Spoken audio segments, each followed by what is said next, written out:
What's going on there, jerk faces? It's your boy Andy, and you're watching Nocturnal Transmissions, brought to you by the Circle of Jerks podcast. It's our weekly live stream where we talk about news, current events, a forum for esoteric knowledge, as well as our movie review. In keeping with this month's Live Long and Prosper month, we'll be reviewing my personal favorite Star Trek movie, Star Trek VI: The Undiscovered Country, from 1991. As well as topics for discussion. With me, as ever, is the homeboy, Rob.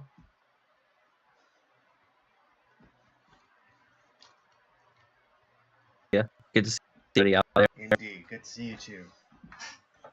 Yeah, I mean, what's new with you? It's been a while since we. No, that's not true. It's been a week, but I know.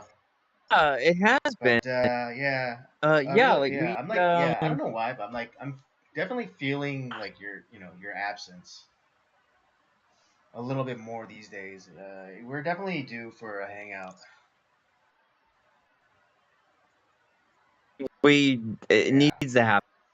I've been missing you too. I know we've both been like really busy. Nothing like super new over here. I've been doing podcast stuff mainly. We just released the Sort of Doom episode for Cinemigos, which was kind of nice to like revisit that movie, and introduce it to the guys. They really loved it, which is great. I'm glad they liked it. It still holds up. It's still a good movie.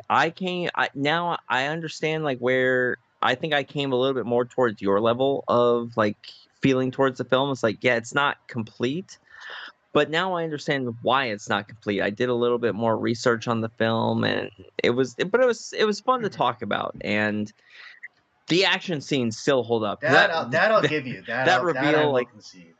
The action scenes do hold up. When the forest scene where Tatsuya Nakadai's character just fucks everybody up. You got that. You have where the Shinsengumi are getting ready to just ambush one of their targets, and then they run into Toshiro Mifune's character, and he just proceeds to just kill everybody.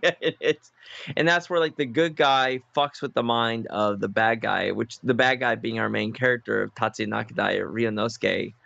And it just, oh dude, that part is still holds like a place in my mind. It's like I remember that scene so vividly, in that snow scene in the cemetery with just blood flying everywhere. It's so great. And right, especially since the movie's in black and white, and like having that contrast of like just like the white snow covered tombstones, and all of a sudden it's like, well, I mean black, but it's like the red. Yeah, and you have like the music playing, the soundtrack that's playing in the background, like it's just this, oh, it's so great. And I still love the movie. I still think it's really good. But it's just like I was like, oh man, it's just like it bothers me that we don't have the sequel to the film. That's the problem, and I don't know what the reason is. I can't find out why the sequel never happened, because there was one that was supposed to happen and never did. But yeah, it's still a great film. I do really like it. But I was glad to introduce it to the guys. The episode's out on Spotify if you want to hear the Cinemigos thoughts from people coming into it for the first time. And I think it also kind of it's with that show, the Shogun. Oh man, I've been really enjoying the show. Dude, it's so good. And because I grew up watching the original miniseries, which at the time I didn't realize that was Toshiro Mifune in that show. Oh, yeah. But yeah, and I loved it as a kid, and now I'm coming to this new one. I'm just like, it's so different in a good way. Like, it's just, I'm glad it's not just a rehash of what was back from like 1980, but it's a new take on it. But it goes in a great direction. I really like it. I have to check out the first version from the 80s. You've never seen it? Oh, it's good. I think it still holds up. I think it's great. Um, and the only thing I have not read the Mhm. novel, um, which I think that's like the next thing I need to do is to read the novel, which is really good, the James Yeah. Clavell novel.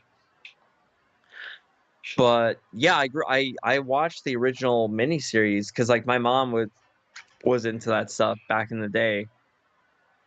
And I actually think she would love stuff like Yojimbo and um the Sword of Doom and stuff like that. I think that would be up her Mhm. alley.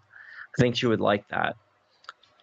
Because I know back in the day, she did really enjoy a lot of like Asian culture. Maybe that's why I'm into Asians. I don't know, but it's You finally figured it out. uh, Your what is it?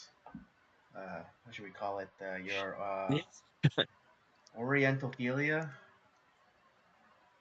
yeah, maybe.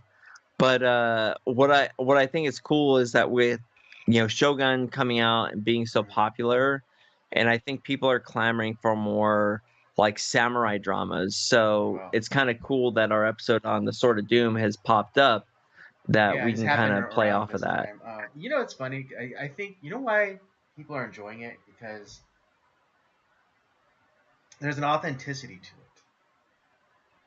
You know, yeah. I There mean, because is. I mean, I haven't. I was gonna watch this video, that's talking about, but there's a certain contingent, you know, of people who are bitching about the quote unquote lack of diversity in this show.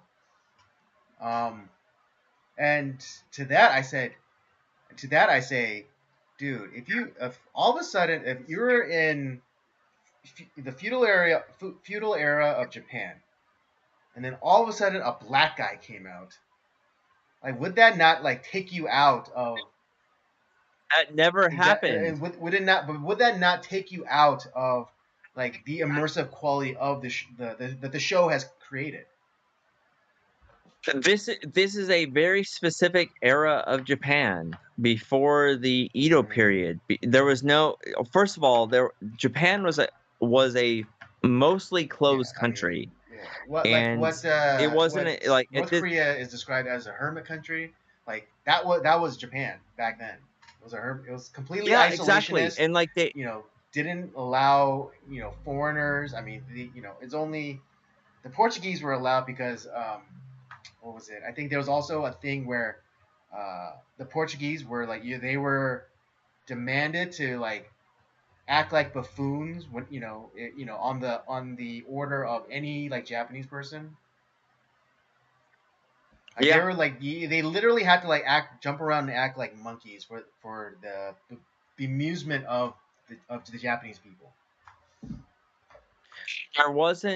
There was a time where Japan was completely closed off, and it was up until the 19th century before like the Meiji era, and that's like where things started to change, where Western influences started to come in, and that's where like the emperor realized that we have to change as Right, a country, The Meiji where we need to reforms. become like more we need to become stronger and Western influenced so that we don't become irrelevant. And that's where like the Sword of Doom, that's where that story takes place. It's that the transfer of between the Edo period, which is the Tokugawa shogunate, to the Meiji period, the Meiji era. And ultimately the Meiji era won out because and that's where like movies like The Last Samurai come into play Right. too. Like that's what that is that part of Right. Yeah. I history. mean, yeah. So before It's really anything yeah. before that, like What is it it? could, The Last Samurai is another story that's like loosely based on historical fact. Like yeah, because there Shogun, was a rebellion, but it wasn't that they're trying to keep their, well, not necessarily keep them at a certain level of like advancement or whatever, but they just wanted a Japan for the Japanese, and they thought that and like yeah, the leader of the rebellion, he imagine thought that. that that it's fine that if you get trains or if you get electricity, but don't lose yourself, don't lose the cultural aspects of your society, for these new baubles. Yeah, and Shogun takes place before the Tokugawa shogunate, so yeah, they considered like anyone that wasn't Japanese as Mhm. barbarians because they were the sophisticated Right. society that had order and Mhm. culture, and anyone outside of that culture is just they were barbarians.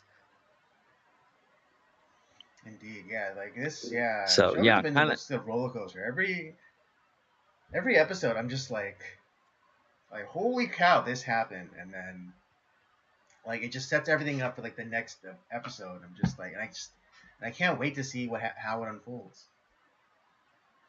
Yeah, the new episode came out Mhm. today. I'm about like I have like 20 minutes left Oh, to I go in just it, saw but it. I just man, saw it. it's Oh my so god, good. it's gonna, dude. Prepare yourself to see some shit. All right, that's all I'm gonna say. Prepare yourself to see some shit. I know, I know. Well, we're gonna.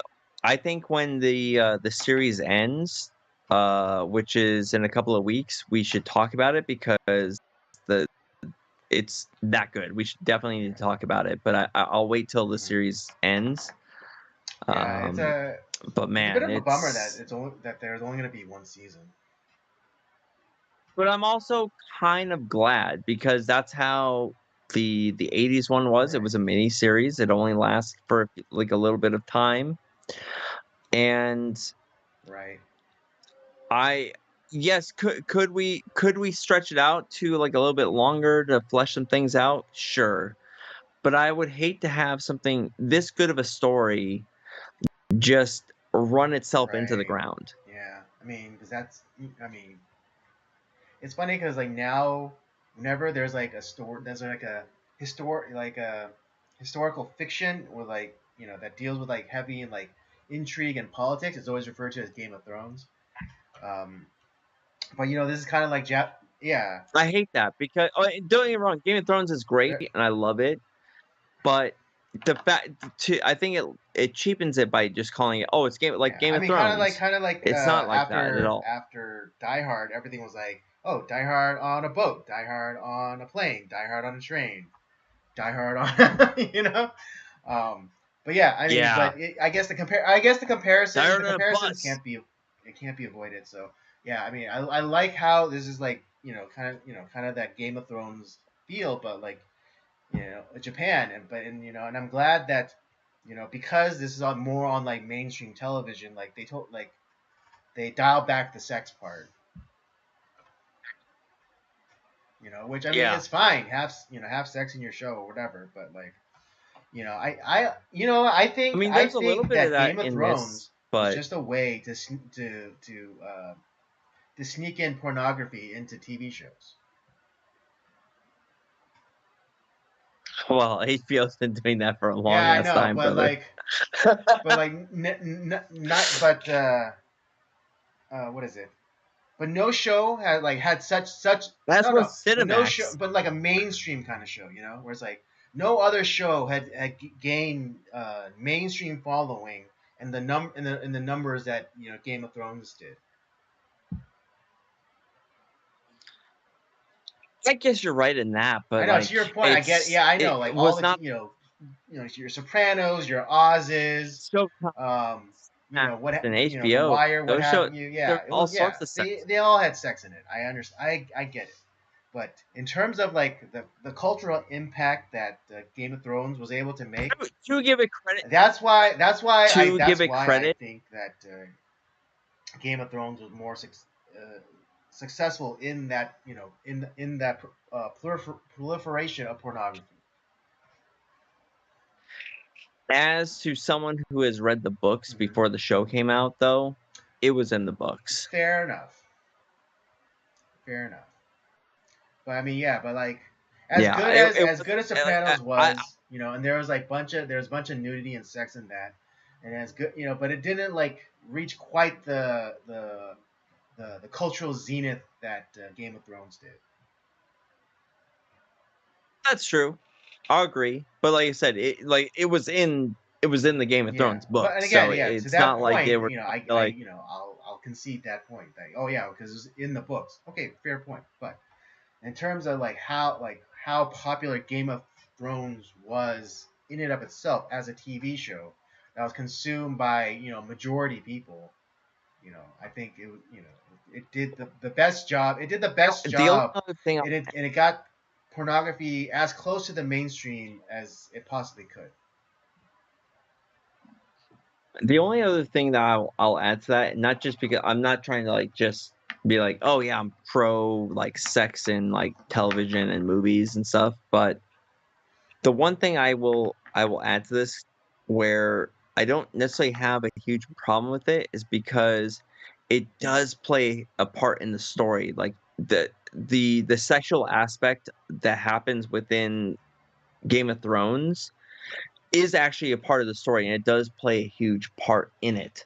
It's not just like, hey, we can have a sex scene here because it's HBO. Cool, let's do it. And like we're just Right. having Yeah. random sex scenes Yeah, and I'm not in so here. naive as to think that that historical events you know weren't merely historical events weren't merely um, hashed out either like across the negotiating table or on the battlefield. I know like a lot of it was also a lot of the battles quote unquote were fought in the bedroom. Yeah. And to a degree, like even with like Shogun, it's not a lot, but there's a couple of sexual scenes Yeah, in there, but it's not like right. But overt. It's not, but it's also necessary to the well, I think story. it does a the application of the sex is the application of the sex is applied for the benefit of the development of characters, as opposed to like being as a part of the story. Absolutely. Well, Yeah, that's true because too. like Yeah, yeah. the what's his face, the double agent guy. I forget his name, but like like that first time Oh, Yagabushiro. Yabashiro, there we go. Yabushiro. Yeah, Yeah. like his like the first time he's gifted in the very like first episode he's gifted a courtesan, but then he gets off of off of other people's uh, experiences. So we see So there's something weird with him. He gets off of like other people's death and other people's sexual pleasure. right He's a exactly, but weirdo. then that but so we get that he's not just like a sadist. It's not a sadism in one direction. It's in everything. And, Yeah, he's a it's fun. We have a couple of returning champions from oh yeah, 47 yeah, yeah. Ronin because we have uh the guy who plays Yeah, obviously Toranaga. Hiroyuki Sanada, He and then Hiroyuki Sanada, and then God, what the fuck is his name that plays yeah, Yoshige? But like yeah. he's Lord Kira Mhm. in 47 Ronin, which I rewatched recently because we're gonna be actually be ta- it's we're gonna be actually talking about it on Mhm. Cinemigos soon, and I ended up liking it just a scotch more than I did when we reviewed it because dude, I learned a lot more about that film. I'm like, there's, I think they definitely tried their best, but man, the director's a little weird. Like they handed this dude like carte blanche. Like he's a Mhm. first time director for a major film production. They gave him like nearly $200 million to make this film, and I think like he did a decent job. Like Mhm. it looks good, but it was a box office Yeah. fucking bomb. Um, and as far as maybe that's part of that has to probably do with like the release Mhm. schedule of the film. But then afterwards, like he went to do like a Netflix project, and he like had a mental breakdown or something like that, and he was given like nearly $100 million from Netflix to do this sci-fi series that Keanu Reeves was going to be a part of, and they never filmed anything because he blew all the money on other bullshit. It's like, wait, what? Like, I think he had a mental Or break. drugs. Or it was Like, he drugs. just. Well, so here's the thing. I've heard. I couldn't confirm anything, but part of the idea was like he defrauded Netflix and like his investors and spent the money on other things other than the actual filming of the Sure. Hookers and show. blow. Rookie mistake. But then there was apparently drugs were involved. That was another story I heard to this. And then the other I love the other part is like he was talking about like, oh, he was promoting conspiracy theories, and like it's like, well, the conspiracy theories he was projecting was like, yeah, those aren't conspiracy theories. Those are like maybe those are actually somewhat like legitimate. So I don't buy into that, but like it's possible, yeah, that maybe he kind of had a mental breakdown, got into alcohol and drugs, and was doing stuff that was not on the level. That is possible. Yeah, I mean, I wouldn't be surprised if he, if he did the ball, the rookie ballers move, and just blow it on hookers and blow. That's kind Yeah. of what it sounds like. But yeah, it's an interesting movie. We'll be talking about it soon. So, but um it was not a movie I brought back up. It was a pick from one of the other from one of the other hosts for Cinemigos. I was like, cool, we get to talk about it again. I was like, oh, that means I gotta watch it again. I was not planning on it, but here we are. But no, I actually ended up enjoying it a little bit more than I did the last time when we watched it. So I guess there's something to there's that. your frown upside down. Yeah. But yeah, I'm thoroughly I did. enjoying Shogun. Yeah, I definitely have to. Yeah, Yeah, definitely gonna Shogun's check great, out man. the '80s version of it. Oh, dude, you're especially if you're a Toshiro Mifune fan. And at the time when I watched it, I didn't realize who this was, and I was like, oh, this Right. guy's really cool. And even back like when we started doing some Kurosawa pictures, I didn't connect that was the guy from Shogun. It was only later I was like, holy shit, that's Toshiro Mifune. He was in Shogun. Yeah, you're a fan and you didn't even know it. So I know. So I've always been a fan of this guy without realizing it. So yeah, check out the '80s one. It's really good. And it's what I also like is that so the book is a little bit different. The '80s miniseries is different, and then you have the new series, which is also different from all of those to a degree. And so you're getting a little bit of a different take on this story in these three avenues. So you're not going to be bored by it. But and it's not that it doesn't ruin it in any way either. It's not like they're fucking up the story, man. It's not one of those things. It's not like Last Jedi fucking up Star Wars or anything like that. It's just kind of you're getting a different take on the story. Okay.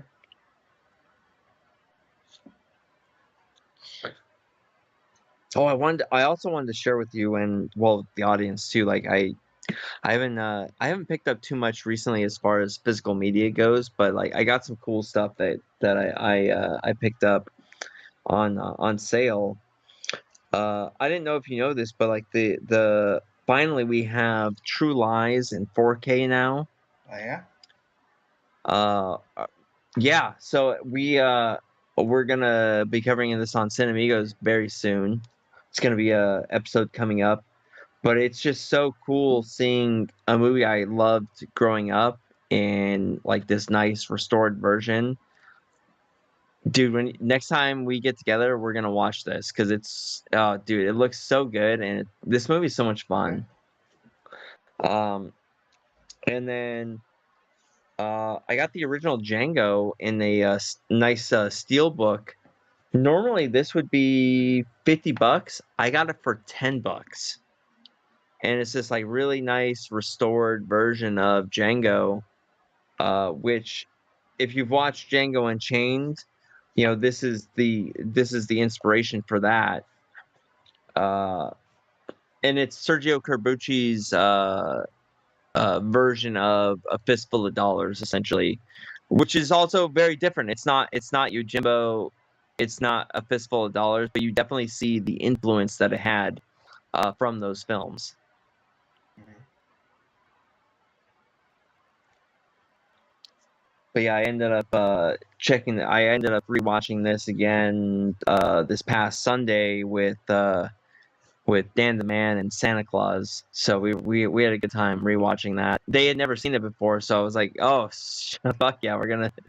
It was a fun watch. Mm.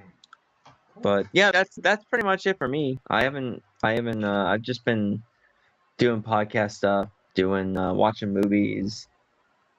Got a few guest appearances coming up on some other podcasts too, so I'm working on some notes for some other movies that I'll be doing. So it's been a fun week. Been a fun couple weeks actually, since we haven't done a catch up in a while. So that's kind of what I've been up to. Absolutely. Yeah, for me, just not a whole lot. Just working, um, volunteering. Uh,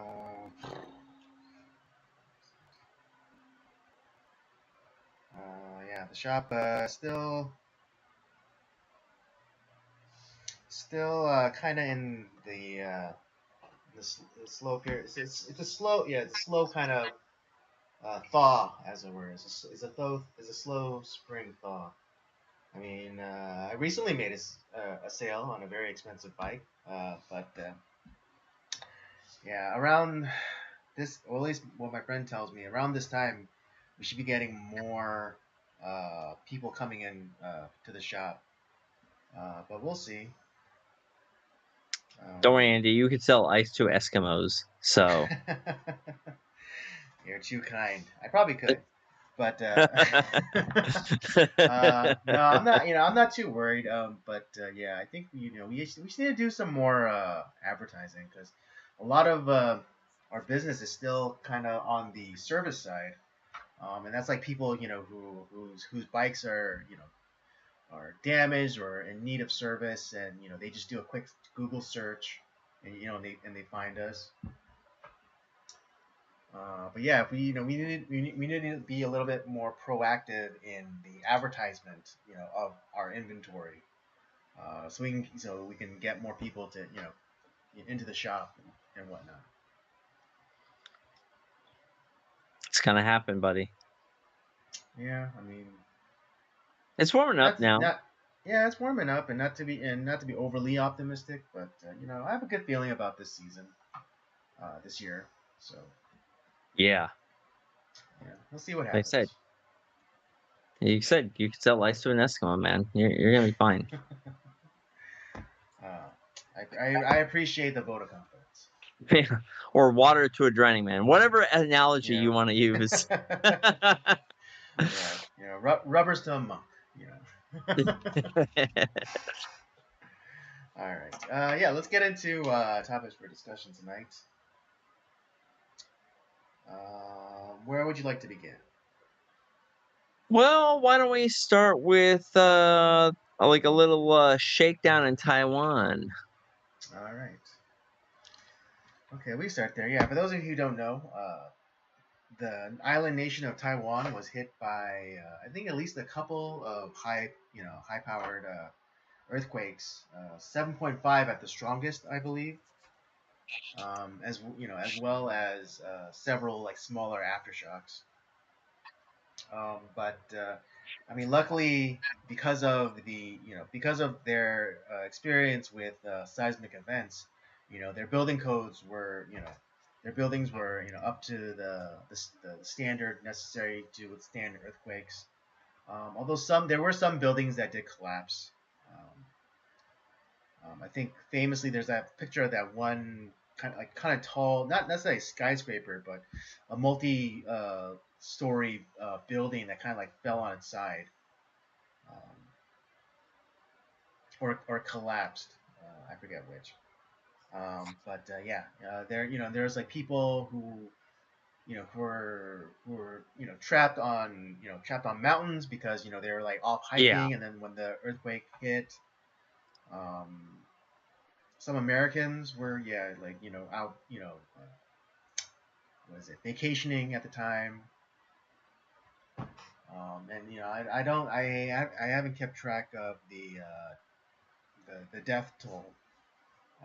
But in terms of deaths, I think it's lower than what we're usually accustomed to seeing.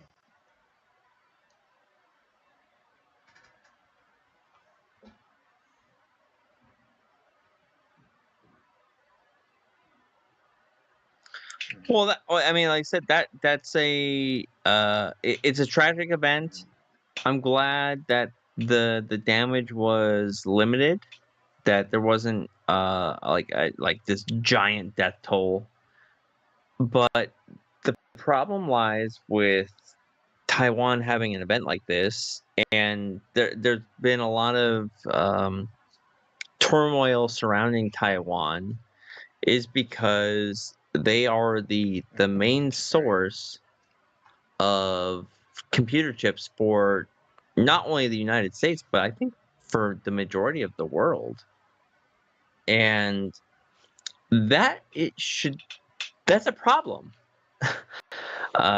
Because obviously there is that looming threat that China could any day just fuck the shit up, fuck Taiwan shit up and try to essentially take back what they consider, Chinese territory. I mean, that's kind of something that could happen. And we, as a country, especially the United States, the fact that we solely rely on Taiwan for our computer chips, and considering that how much we use computer technology in this country, that's a problem. This goes back to like when Ukraine, the start of the Ukraine Russian war, where we don't make our own, where our economy is being fucked up because we don't make our own fucking fertilizer in this country. We get it from like what, Yeah, Russia? yeah, Why? exactly. Yeah, that was one of the biggest things. Is what is it? Why can't we make our own Early computer on chips in this during country? the What is the Russia problem? Ukraine conflict was that so at least in this country, like price for food kind of went up. I mean, like food that you get at the grocery, not necessarily food prices now. I mean, Jesus, trying to go out and get something to eat, like even at fast food, is crazy. That has something to do with something else. But just like food costs went up because the fertilizer situation. Because yes, we're not even making our own damn fertilizer. We're exporting it from Russia. And so yeah, just as Rob said, similarly, with these microchips that go into everything nowadays. I mean, your car has a damn processor, a computer on board, to not alone electric cars.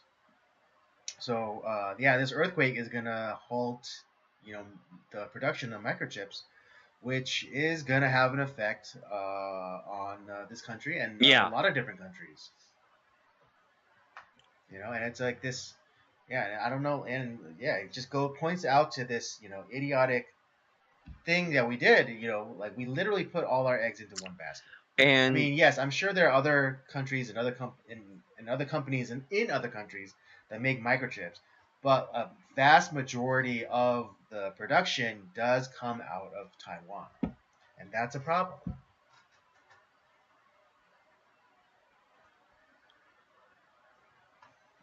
No, of course not. yeah, that is a huge problem. And it's no knock on Taiwan. They've done nothing wrong. They're doing what they do best. Good for them. But we shouldn't we shouldn't have these ties to these other countries that are constantly in fucking conflict. And if they all of a sudden, or they are prone to natural disasters, and all of a sudden they can't produce what they're supposed to produce, we're just fucked out of everything. And it's like, oh, whoopsie. I guess we need more taxpayer dollars for some other problem, to fix the problem. And I know, Yeah, like primaries. the only person I've heard that actually had a decent solution was Vivek Ramaswamy during the Republican debates. During the primaries. He's the only one that actually was one that realized that this is a problem, and two, had a fucking solution. And I know Biden's group has come up with like, well, we're gonna come up with our chip act, and we're gonna make more chips here in America, but we need to make sure that the companies are, owned by women and minorities and trans people and blah blah and DEI and all this stuff. It's like, so pretty much you're taking taxpayer money to do fucking nothing. Okay, got it. That seems par for the course for Right. I your mean, whole group. I'm not saying that it's entirely because of DEI, but I mean, look at this. What's happening at like Boeing and stuff. Like parts not being properly put on, and I get it. I know some of it does have to do with the company skimping out and not getting Boeing has completely fucked things up. Like, I mean, I am seeing nearly right. Yeah, I mean, daily just recently, I think Boeing recently, what planes is it having like the issues flap and on like like having on a to Southwest there's plane, a Boeing Southwest plane, like flew because it wasn't installed properly or what or like that because of again lacks quality control on the components like the flap like broke off during flight.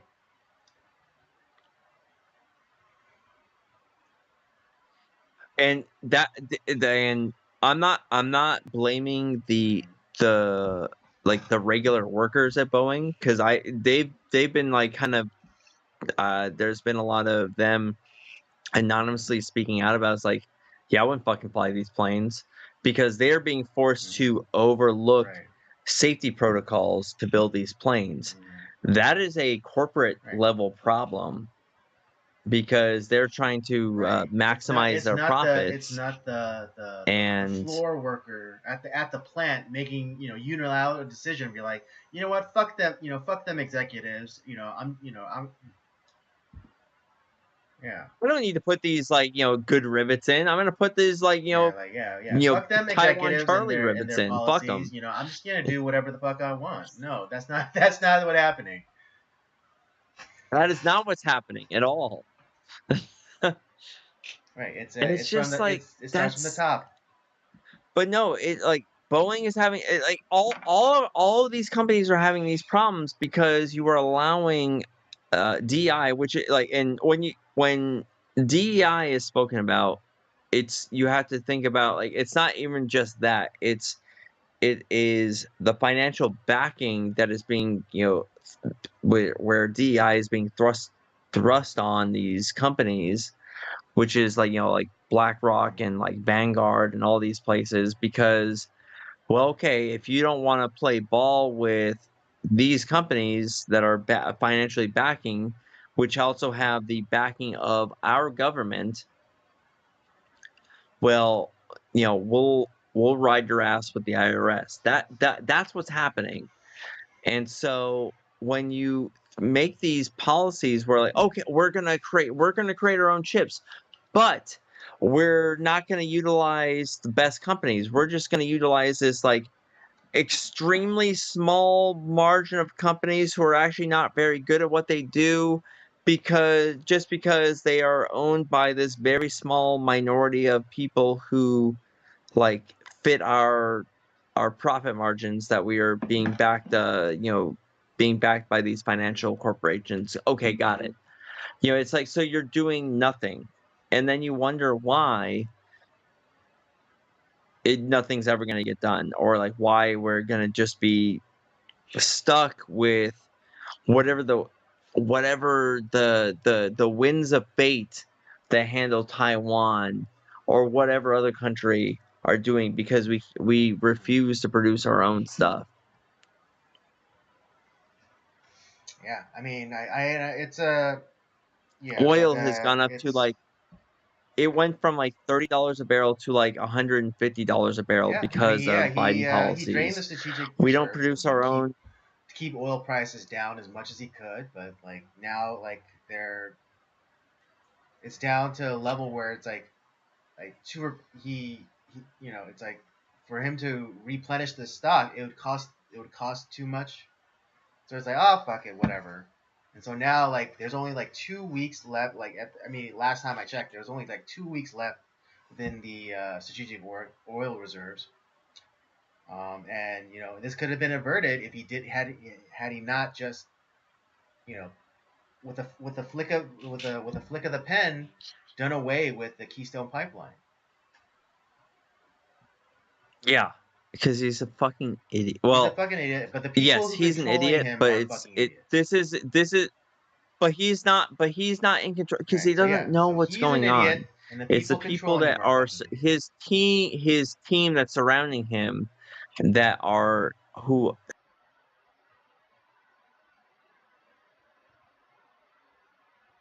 Yeah. I mean, yeah. I hate mean, why do you think why do he this always country prefaces what he's about to and say? It's like, want oh, I'm to gonna get in destroy trouble for it. this, It's all but by and then design. yeah, All this shit is by who are you design, getting in dude. trouble Like it's by, not. Joe?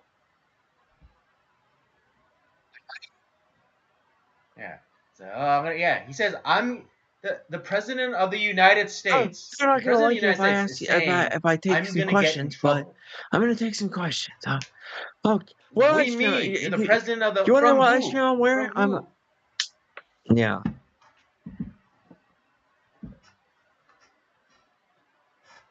Who are you getting in trouble with? Exactly. So it's like, I The mean, so people of exactly America? who is That's gonna your get only mad with you? Other than that's the your people of whole America, constituency. other than your actual constituents, who are you gonna get in trouble by, or who are you getting in trouble with, Joe? Yeah, but I mean, I bring this up, going back to uh, the point about Other we countries? needing Fuck to those people. Who cares? create our own shit. I bring this point all the time, but and I mean, yes, fine, it's not, it's anyway. I remember watching this thing about the Roman Empire, and there was like this model of the city of Rome, and it was like this. It was this sprawling cityscape, right, with all sorts of Mhm. these buildings, and then you had like the forums, you had apartment buildings, you had like palaces or whatever. You know what you didn't see in the model of the city of Rome? Farms. You didn't see one single, you didn't see one tract of farmland. You did Nope. not see one row of crops. And then you wonder why the city fell. I mean, because what is it like? What Rome put out their grain production out to freaking Egypt, to Alexandria. And so like yeah, so there was Yep. no crops being grown within the city limits of Rome, like Rome proper. Okay, and then Nope. all the food that was being created to feed the entire empire was being made in one place in Egypt. And like they're getting, then they're like making all of, they're getting all their, iron or whatever from another place, and they're getting all of their, whatever it was. Like they're only getting it from one place.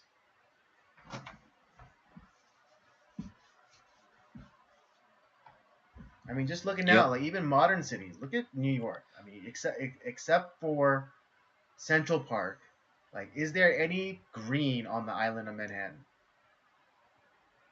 Like, I mean, yeah, and it's like, and that's No. useful, right? Because like, yeah, the park is public land and is useful to like everybody or whatever. Blah blah blah blah blah. There's people that live there that think like the boroughs of New York are states Right, yeah, like in yeah, I the come from United Brooklyn. States. It's like what? It's like yeah, Brooklyn's a state. It's like but yeah, like there's no farmland on the island of Manhattan. There's no farmland um, in the city limits of Los Angeles. There's no farmland in in San Francisco. No. No, most of the farmland Right. is like Central California and like Right. some parts of Yeah, like the but again, like Midwest. there's that problem again That's because pretty much it. majority of the produce that's grown in for this country comes from California. Again, one state, and then And then there's also a lot of stuff that's right, coming yeah, from again, kind of like other that Rome model countries. where like all their produce came from all their grain came from Alexandria. Now I mean now because the global economy, we get uh, tomatoes from Mexico and um, like asparagus from Chile and all over.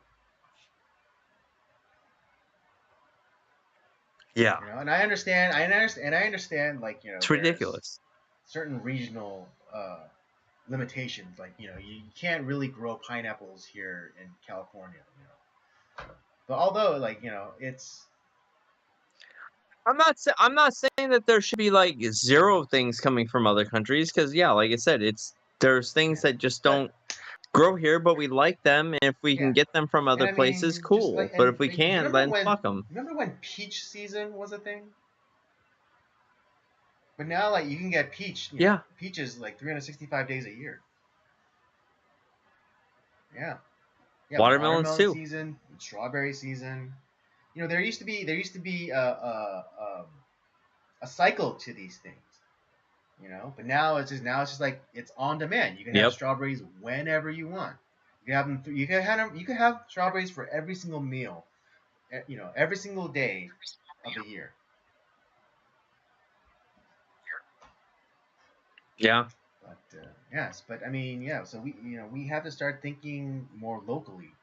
We have to start thinking about local manufacturing and um, local production. And then there's the stupid argument saying like, oh well, if we did everything here, it'd be too expensive. Like, who says? The market will dictate the price. If you try to sell, if we made like legit, like really good quality flat screen TVs, and like like let's say RCA, let's use an old school brand, RCA. RCA used to make amazing Zenith and RCA Exactly my used to make point. But like, amazing imagine if televisions back in the again, I'm using day. an old school example, an old school brand, but RCA they started making these dope ass flat screen TVs, and then they try to and because of like the production costs here in America, they try to sell them for 10 grand. Like, do you think anyone would be buying those TVs? No, they'd be Fuck forced no. to reduce the price, which will then be, act as as kind of like the first domino, which would be like a reverse domino, because then all the suppliers for the parts would have to lower their prices for their uh, components. So Yeah. like how like is not is the so the argument of saying like, oh, we brought back production to America, it would jack up all the prices. Yeah, and then the market would have to adapt. It would have redirect. So Correct. it's a nonsense argument to say that we can't do production here in America anymore. It's just not. It's a stupid argument. It's a dumb argument. But yeah, we really have to start getting we need to make our car production here. We need to start making we started to do more of our food production here. We need to do a lot more here in this country. And here's the other thing too. You have all these people like complaining about like, oh, slavery is such a problem, blah blah. We need to like make reparations for slavery. It's like, you're profiting off of potential slave labor based off of like what you're buying, where we buy our clothes, where we buy our food, where we buy this and that. A lot of that is produced by slave labor based off of the countries that you're buying these things from, China and Yeah, wherever else. or Slave near labor slave produced that. labor, Or I'm sorry, or indentured servitude. or near slave Oh, labor, in that like what Americans wouldn't work for $1, $1 a day, but there's some little Vietnamese girl who's doing just that, who's literally working 12-hour days for $1 for that day. yeah, ridiculous. So yeah, don't get yeah. So you're essentially from you're so I don't ever want to hear again people bitching about slavery and reparations when they are buying especially and a lot of that is black people who buy a lot of shoes Oh yeah. from slave labor. So Yeah, fuck I that. mean, yeah, these people. So I don't ever want to hear ever again people bitching about like, oh, we need reparations for slavery from this country. It's like, no, no, no. I think you've gotten that back because you're buying from Right, yeah, slave labor. it's the same people Sorry, who bitch that's what you're about, doing. who cry, end capitalism, while they're sipping on their frappuccino from Starbucks, and posting a picture of themselves in the mirror with their iPhone. Or you have the politicians that are saying the same thing. It's like, but buy my $40 T-shirt, and it's like, and my $50 candy bar that I sell. Isn't Yeah, that I mean, great? fucking dude, AOC, yeah, AOC And capitalism. literally sold a shirt that said, what was it, like "Eat the Rich" or whatever. It was like a sweatshirt. It said "Eat the Rich" on it, and she was selling it for $40.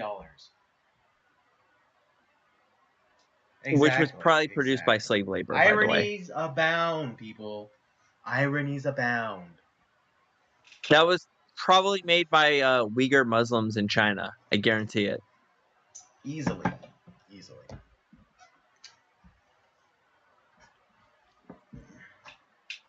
Yeah. So unless we get our shit together, this country is like we're really teetering on the brink. And I'm not saying that we should never like deal with other countries or we should never trade with other countries or anything like that. That's not what I'm saying. But we need to divest ourselves to a point where a where wars in other countries don't affect us in any way. Other than it's like, oh well, we feel bad for you, but like it's Yeah, I mean, sorry.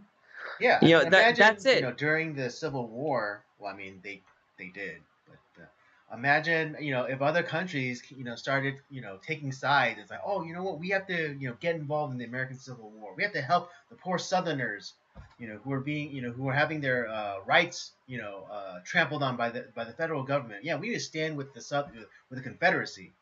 Imagine if that happened during that time. I mean, England, wink, wink.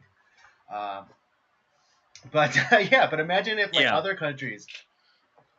Well, I mean, and then you could even say like that. Even when the revolution was going on, we did the colonists did Right. convince the French to work with them. So I mean that is something that happened, but I don't.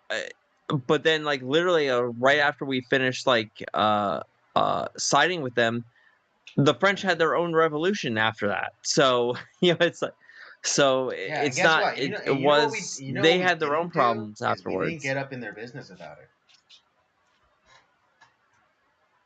which was the No, right move. We didn't go over there and impose. Yeah, we didn't because go their over there and revolution impose, sucked. you know, our will onto the French. We're like, okay, that's a you No, problem over there.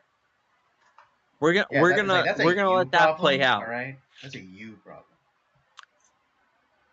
And to their credit, the French didn't ask us for help in their revolution Yeah, I either. mean, it was a mostly bottom up revolt, but but the elites, they, even though, like, they're getting their heads chopped off, they still didn't be like, send an envoy to America. It's like, yeah, hey, you know how we helped you out with your revolution? You might help. You want to, help out with ours? Yeah, Why come over bring those here and help cannons over us? here. So those We cannons probably we would have got, told them to kick. remember those cannons we We got probably would have you? told them to Yeah, kick you might want rocks. to like point them in our direction. And you know what we did is we, we kind of sort of did profit off of that because I think like right after the revolution, Thomas Jefferson did the Louisiana Purchase for like he got that Yeah. land for like And what was it? pennies on the dollar. Yeah. What was it? Yeah, we Ah, got the whole suckers. like Louisiana territory, which wasn't just like confined to the area of Louisiana, the state of Louisiana. It was like Louisiana from the point, like from the basically the delta of the Louisiana all the way up to like the Canadian border. Yeah. Which like more than quadrupled the size of America. Yeah, literally. Yeah, we paid what, like $3 million for it, which is a lot of money back then. Yeah. Don't get me wrong, it was a lot of money. But in terms of like square footage, It's a lot of money. yeah, it was pennies. We got it for dirt cheap. Yeah, good on you, Jefferson. Good on you, Thomas Jefferson.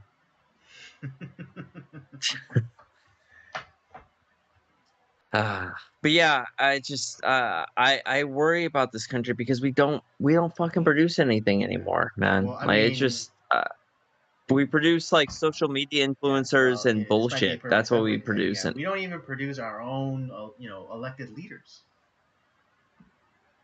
If yeah. No, we don't. Well, I mean, this you brought this up to me, so you probably know more about this particular topic. So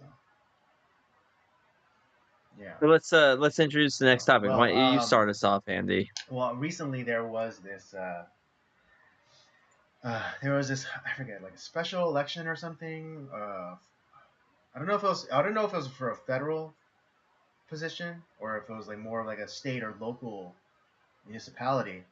But a candidate put out a campaign ad, but it was unique in that it was completely in a foreign language. And now you might be thinking like that's not so weird. I'm sure because like I mean the secondary language for most people in Southern California is English. Their primary being Spanish. So I'm sure there's political ads that are in Spanish, but no, because this one is slightly different because the candidate is not wasn't a natural born citizen, and the entire ad was in a totally different language, like utterly, totally, and not advocating for like Americans, like not saying like not making it was I think it was a Somali candidate, and they basically put out an ad, and they weren't espousing American principles. They weren't espousing um, a big tent kind of agenda. It was a very Was this Ilhan I don't Omar? remember who it was. It wasn't Ilhan Omar. I know that. So it might have not been a federal posting. It might have been more like state or regional, like municipal. But this candidate put out an ad entirely in like Somali or whatever the language they speak in Somalia, and it was there was no, and it was like highly focused towards that demographic, Somalis. Not like the not saying like, oh, I'm going to be a candidate for everybody in the Somali language. It was just like, I am going to be the Somali representative for Somalians only.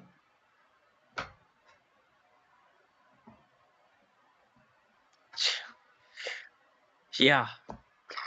Why don't even like Ilhan Omar? Like she had like a whole like rally in Somali, and it's like America, we should stand for we're not we're gonna fight for Somali rights. It's like you're a United States like, congressperson. bitch, where do you think you What the fuck where do you are think you you talking about? And I mean, there was even up in what was it, like Dearborn, Michigan, they were having like these rallies of like chanting like "Death to America" and all this shit too. It's like, yeah, no, I don't like any of this. And listen, this is not like some sort of like anti like Islamic or Anti-Somali. Muslim thing, but or anti-Somali. It's like I'm not even saying this. Like, but at the same time, I am pro-America, and I don't want these people in my country. I'm sorry. I just Wow, like he said it. that. Wow, Rob Can said the we quiet like part out stop? loud. Wow. Yeah, I don't want these people in my country. Because listen, I don't go into your country and your shithole country and say like, well, death to this. This is fucking bullshit. Do I? No, I don't. So don't come into my country and shout in your language how like our country sucks and how you hate it and you want to destroy it. Well, fuck you and go back to where the fuck you came from. That's how I feel about it. I don't like these people. And the fact that we have like this essentially like this burgeoning growth in the Midwest in like Wisconsin and Michigan where you have these people that like hate this country, um and you just want to destroy it. Yet this country is giving you everything that you have. You left your shithole. In some cases, you fucked your brother to become a congressperson, to to, and you have made your life here. But you hate everything that this country stands for. So at what point is that treason? I mean, really. Right. Okay. Just kind of get some details on this. Well, of course, yeah. This okay. Video that captured chants of death to America and death to Israel uh, by some attendees of the Dearborn rally on Friday went viral over the weekend, underscoring tensions over U.S. support for Israel's 6-month-long assault against Hamas in Gaza. The chants were denounced by Dearborn's mayor and other locals as they drew national attention Monday. They were initiated by an unidentified person in the crowd and have since uh, become one focus of videos being shared worldwide and reported by international media.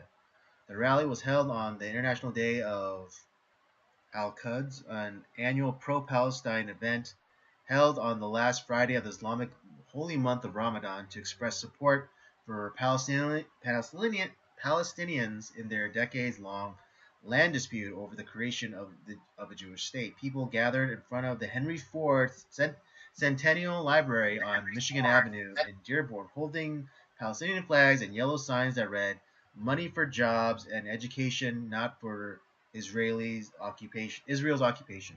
They chanted in unison, "Free, free Palestine, and end the occupation now."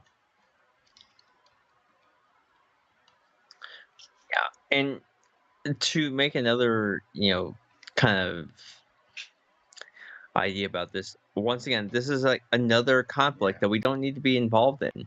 Listen, like, do I like what happened in Israel a number of months ago? Absolutely not. No, I don't. I think that was awful.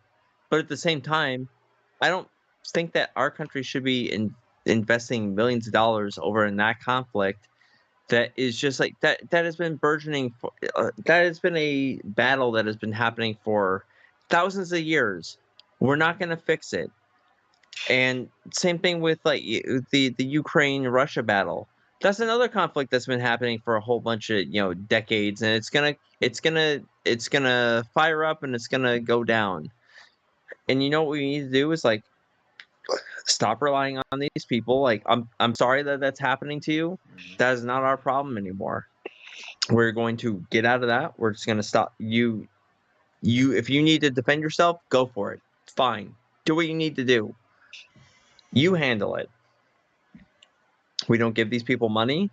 We don't get involved until it affects us. That's the only thing. That's the like, until there is some point like where there is a moment where these battles affect us in any way. We don't get involved. Right. It's We don't need to have our finger in every fucking conflict around the world. We need to stop. We need to stop in giving money to these people. We need to stop like putting our finger in every battle around the country, around the world, and we need to focus on our own problems. This country is in ruins. We need to focus on our border security. We need to focus on taking, taking care of our uh, fixing our homeless problem, which requires psychiatric and medical help.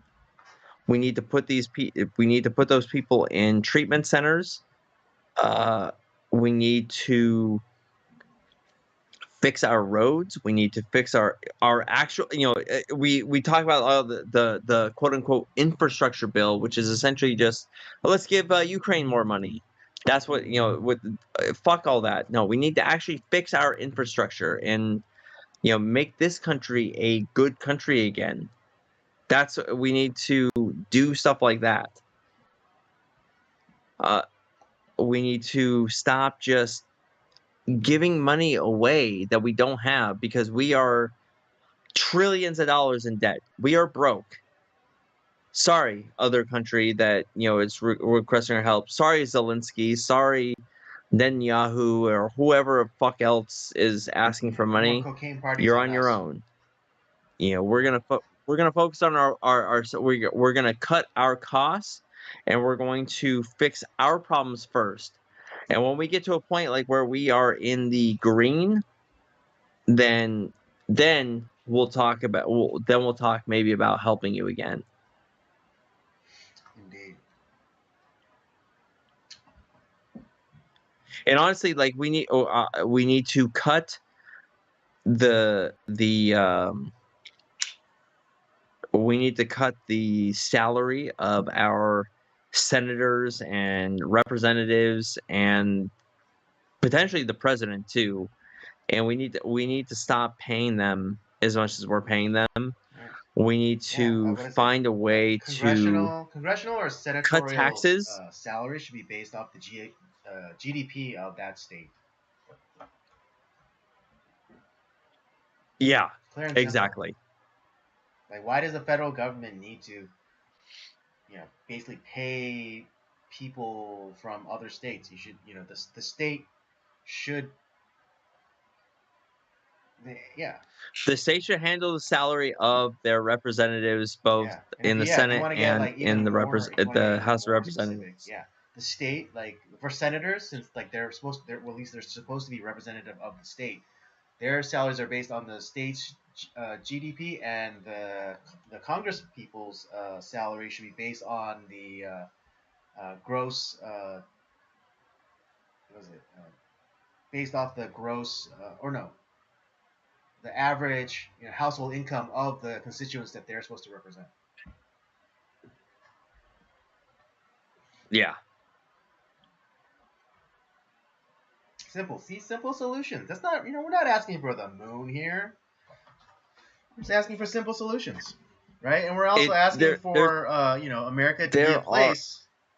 it's not one thing, but yeah, it's not one like big giant thing, but it's a bunch of like little things that will make a huge Yeah, I mean, difference. let's just get back. Let's get to a place where people aren't. It's so foolish. Like, death to America. It's like, okay, then what? You live in America, all right? You okay? Person who lives in America who's shouting for the death of America. You're living in America. That's literally Goodbye. you sawing off the branch you're sitting on. Yeah.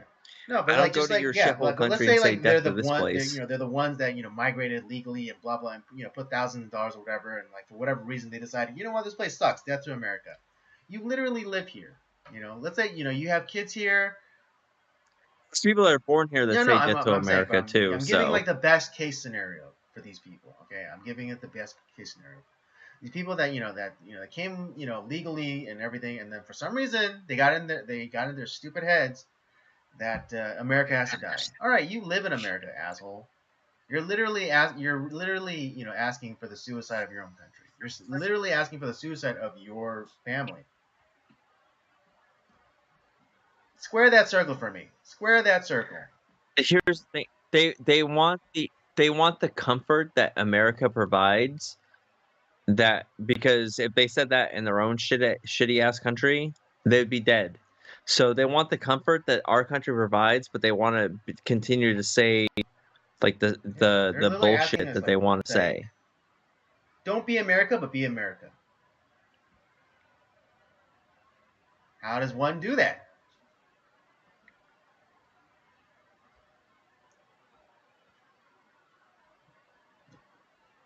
Yeah, It's so moronic. It hurts my brain to try to like just follow their logic path. It gives me a headache.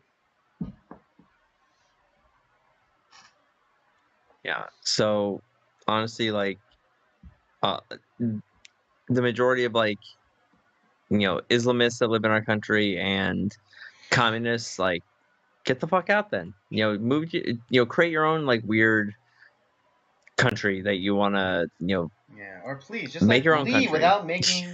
You tell us like to go code and all this other bullshit. Yeah, Like you can. Yeah, you well, think go you can make do your own better? country All right, then. start your own country. See what happens. But yeah, and all these people who like make such a big I mean especially like those back in like 2016, when Trump was elected and all the celebrities came out. Yeah, that movie. We're All right, going to just do it. All Canada. right, just don't make a fuss and just do it. Okay, fine. Just do it. Go and yeah, go. If it sucks All so right, much, cool. right, then be free of this place and go live your perfect life in fucking Canada.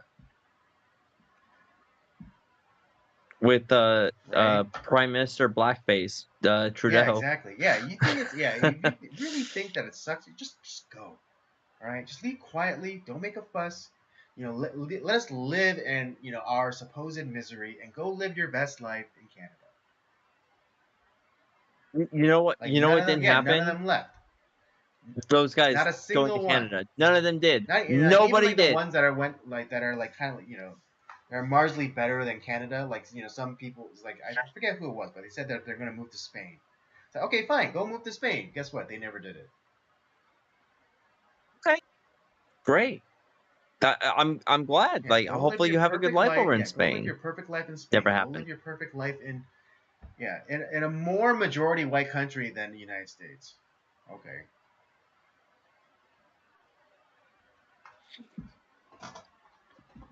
Yeah. Probably a more racist country than the United States, too, by the way. Just saying. Just saying. Just saying. Yeah. Yeah, I mean, fuck, like they're racist to you if you live on another block. Yeah. That yeah, go live But your best life. go live your best life, Go live your okay? best life in Ibiza. Christ. Yeah, okay, okay, lipstick lesbians wanting to move to Spain. Have Ibiza. fun Go live your best life in Ibiza. in this Right? predominantly Catholic country. Go for it.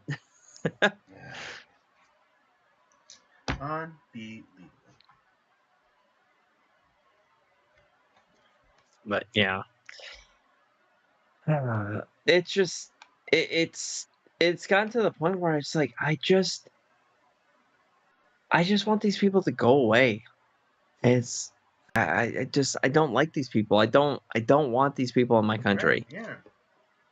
Just like they probably wouldn't want me in their country. And that's I mean, I fine. always use myself as I an don't example, but like, yeah, I for some reason moved back to Korea, I should never be allowed to run for office. Let's say if, no. I was running for office, but I said like, you know what, I want to make Korea America. And I advocated for vast like cultural like reformations, like to be more like the United States, and to start adopting like more culturally like American things. I mean, you can make the argument they kind of already did, Yeah. like because like a lot of developed countries, Korea is very like westernized. But let's say like more broadly speaking, like I was like, yeah, I want like Right. Fords in every garage, and I want apple pie in every windowsill. He's like, I that should not be allowed to happen. No. So yeah, so like And I want whatever cult that we're oh wait, that was the last, what a Yeah, couple that was the last presidents one. ago in Korea, like, where wasn't there, like, that No, cult I mean leader or, no, like, but she was like, yeah, the, and president was, like, part of that it just so cult? happens the president was a woman. But the cult leader had like undue influence over her. Surprise! A fucking Surprise, surprise. So, surprise. like, you had a Rasputin That's what in, that was. South Yeah, Korea. That's what you're telling me. that's what that was. Oh, lordy.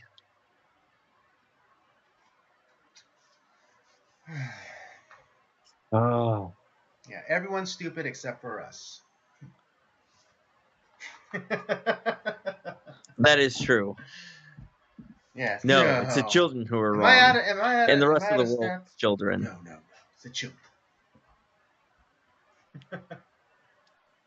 And if you take offense by anything that we say, Yeah. well, Go kick rocks. okay, cool. Fuck you. Yeah, and there's your Simpson reference for the episode. Yeah. Anything else you want to add to this, or? Well, no, I have nothing else to add. I All think right. we need a palate Okay. cleanser, Andy. That'll do it for our topics for discussion tonight. I hope you were thoroughly triggered, and you leave hateful, disgusting comments about all of both of our mothers. I Andy's know, still because it fishing for means you those hate care. All comments. right, because if you don't leave a comment, you don't care enough, You listened to the point where you were so right? I mean, mad that yeah, you like, had to and leave a then comment. yeah, So so leave those yeah, comments, all caps too. all That's how you caps, know if you you got. will. But yeah, because exactly. Andy wants to live rent free in your head. I know, He right? needs a place to stay. I want multiple properties. I want to live rent free in some guy in England. I want to live rent free in some guy in Czechoslovakia. I want to live, rent free. Yeah, a summer home. Enjoy your summer I'm home. looking for a summer home.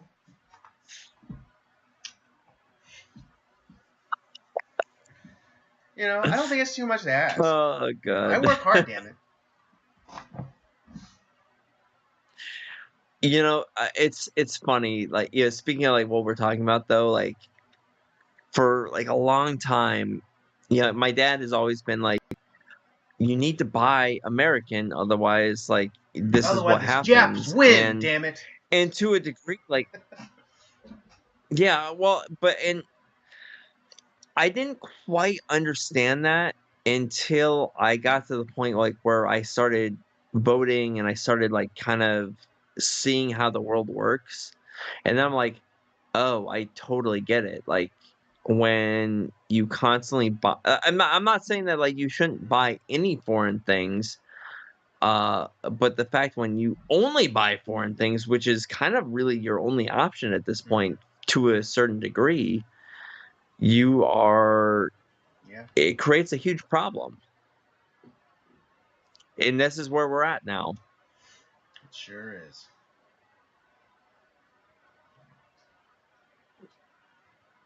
But yeah, All let's right. let's get into our palate All right. cleanser. I Well, need it. that's the end of our discussion topics.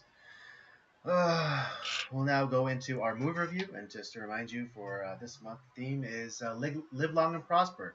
And of course, we will be reviewing movies based on the popular 1960s television show Star Trek. This week, we'll be reviewing Star Trek's, again, my personal favorite Star Trek movie from the TOS cast. Star Trek Six: The Undiscovered Country from 1991. Starring William Shatner, Leonard Nimoy, DeForest Kelley, George Takei, Walter Koenig, Nichelle Walter Koenig, Nichols. Uh,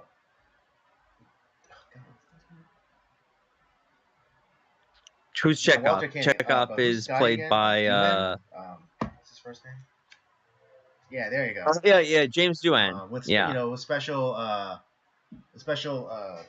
guest starring David Warner as Chancellor Gorkon and Christopher Plummer as General Chang. And special cameo by Michael Michael Dorn. Dorn, who plays who basically plays his own relative, in Colonel Worf. In Colonel Worf. Yeah. And you also have playing another Oh, Vulcan and of course, in what is it? Returning what's to her play well, Kim Cattrall, but Kim also Cattrall. returning to play Spock's father, Mark Leonard, who plays Sarek, Yeah. the ambassador, the Federation ambassador.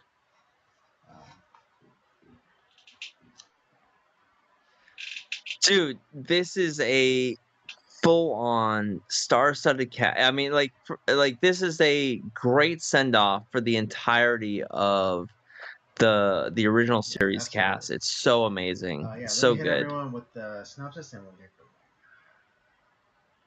Synopsis for Star Trek VI: The Undiscovered Country. Captain James Kirk and the crew of the USS Enterprise are carrying Klingon Chancellor Gorkon to Earth to negotiate a peace treaty with the United Federation of Planets. The ship appears to fire on a Klingon vessel, and Gorkon is killed in the subsequent confusion. Kirk and the ship's doctor, Leonard McCoy, are arrested for murder, leaving Spock to figure out who is behind the attack and save the negotiations.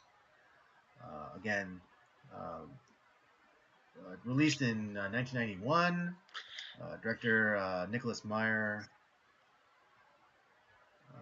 with a budget of $30 million.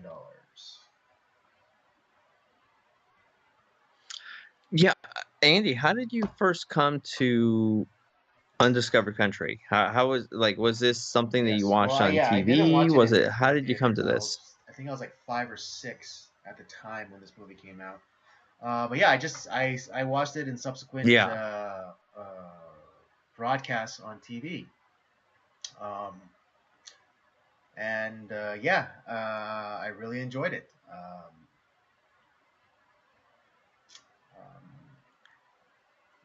Yeah, for me, I a number of years ago, I think after we started the podcast, I was like, I don't think I've ever watched. I mean, I knew of Star Trek, but I've never like really watched it. So obviously I started with the original series because that's where you start, right?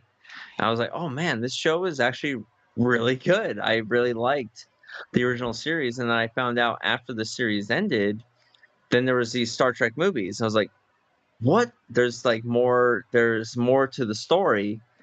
And so I went through the subsequent films. I watched, what we did last week, Star Trek: The Motion Picture, and I went through the entirety of the movies. And at the time, obviously Star Trek: The Undiscovered Country, I was like, oh, okay. Like I didn't really think anything of it. It was just kind of like I watched it to watch it, not just to. I wasn't really focused on like, wow, this is a great movie and like really reviewing it. I was just watching it to watch it. And then when you brought it up this time, I'm like, yeah, I made that. Yeah, I whoa. made that very bold. I made that very When you bold because statement you had that I said preferred, Undiscovered Country to Wrath of Khan. And you and yeah, and and when I watched it in this the fan time, base, you don't typically hear that, but no, I've yeah. never heard And again, my anyone say statement, that. and And when I just to watched be it this clear, time, I my was like, statement was not to take anything away from Wrath of Khan. Wrath of Khan is an amazing movie, and I love it. I really do. it's like, But and that will probably always be the iconic right, yeah, Star and Trek film, Wrath of Khan. I believe Wrath of Khan is the true jump off point. I mean, not again. I really enjoyed. I enjoyed the. It's I the really second pilot enjoyed of Star Trek the motion films. Star Trek the motion picture. I really did, but I do feel that Wrath of Khan was a true jump off for the Star Trek movies franchise. Right. Yeah, Like I said, it's the second pilot, just like the original exactly. series. But when I watched Hmm. Undiscovered Country this time, I even texted you like while I was watching. I was like, while I was watching, I was like, dude, Andy, I think you might be right. This movie is really fucking good. It's so amazing. Like the the uh Hmm.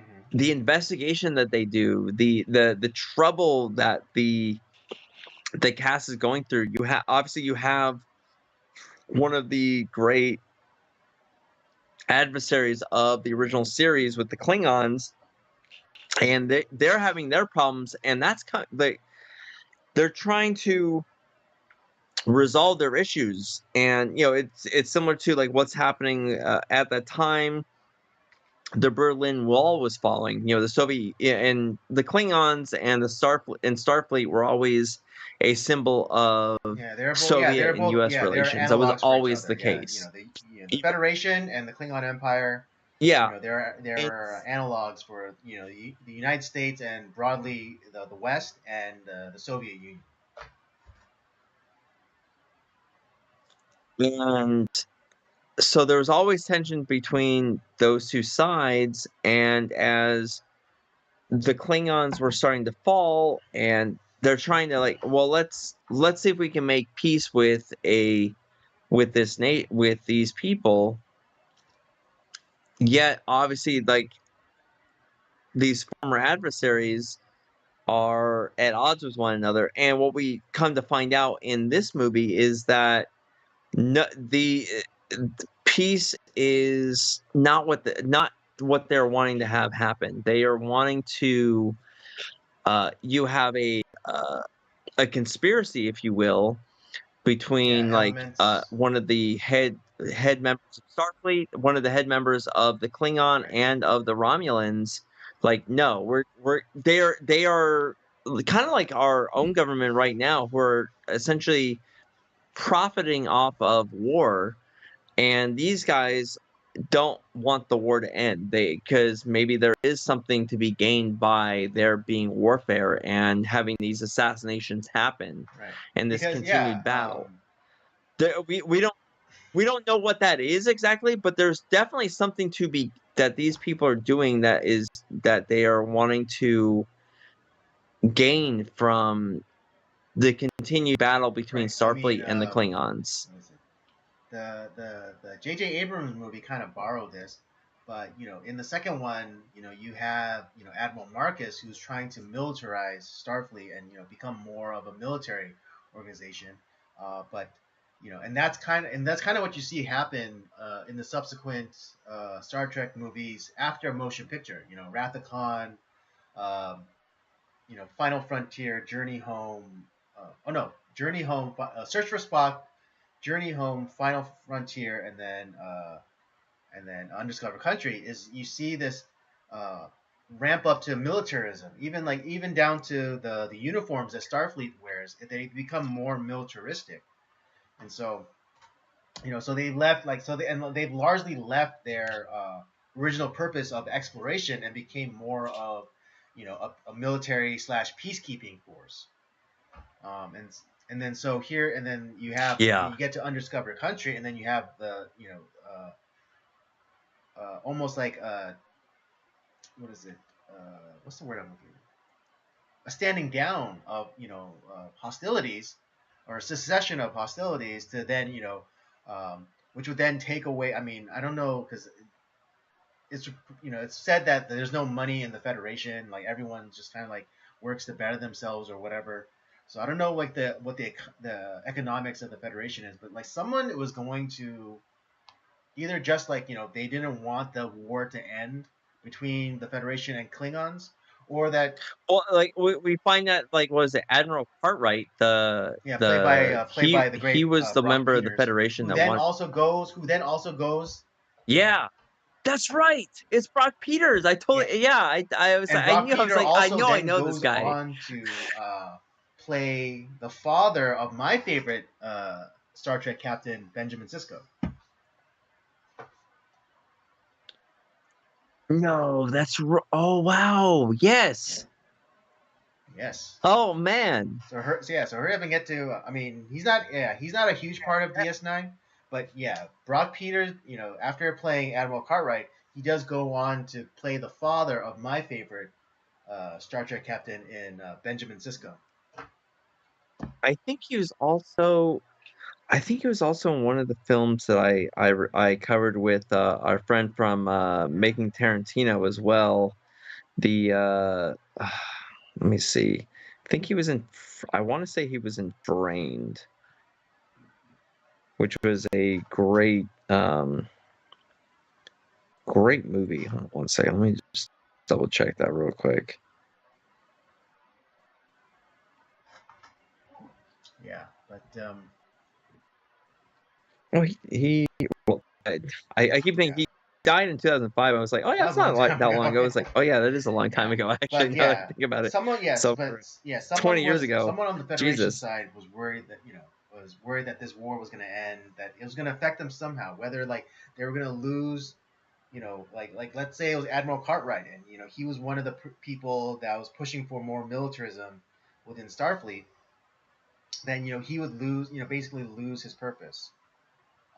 But if it's more of an economic thing, then yeah, someone like some company that was a defense contractor, making these ships, making these weapons, making photon torpedoes, they were going to take a hit because the Starfleet was going to be buying any that many torpedoes anymore. So some yeah. So for whatever reason that that someone's either pocketbook was going to be affected, or someone's lively life ambition was going to be.